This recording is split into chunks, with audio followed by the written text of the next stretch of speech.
മഴ തോരും മുമ്പേടെ നാളത്തെ എപ്പിസോഡിൻ്റെ പ്രൊമോയിലേക്ക് എല്ലാവർക്കും സ്വാഗതം. അങ്ങനെ അലീനയുടെ അടുത്ത് വന്ന് ബാലചന്ദ്രൻ ഇരിക്കുന്നുണ്ട്.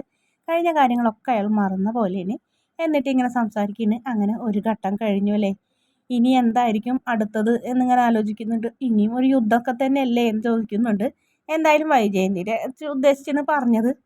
സാറ് ഞാൻ കാരണം ഒരുപാട് വിഷമമൊക്കെ ഉണ്ടായില്ലേ എന്ന് പറയുമ്പോൾ അതൊക്കെ ഉണ്ടായി എന്ന് പറയും. ഞാൻ സ്വന്തം വീട് പോലെയാണ് ഞാൻ ആ വീടിനെ കാണുന്നത്.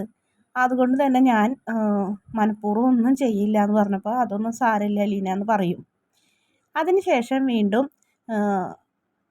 പറയുന്നുണ്ട്, സ്വന്തം വീട് പോലെ കാണണമെന്ന് പറയുമ്പോൾ നിൻ്റെ വീട് പോലെ അല്ലേ എന്നിങ്ങനെ ഇത്തിരി തറപ്പിച്ചിട്ട് ചോദിക്കുന്നത്. അപ്പോൾ അലീന ആകെ ഇങ്ങനെ ഞെട്ടുന്നുണ്ട്. എന്തുകൊണ്ടാണ് സാർ അങ്ങനെ പറഞ്ഞത് എന്നൊരു സംശയം മനസ്സിൽ വരികയാണ്. എന്തായാലും പക്ഷേ കാണേണ്ട ആൾക്കാരത് കണ്ടില്ലല്ലോ എന്ന് പറയും. നിന്നെ മനസ്സിലാക്കേണ്ട ആൾക്കാർ മനസ്സിലാക്കിയില്ലല്ലോ എന്ന് പറയും.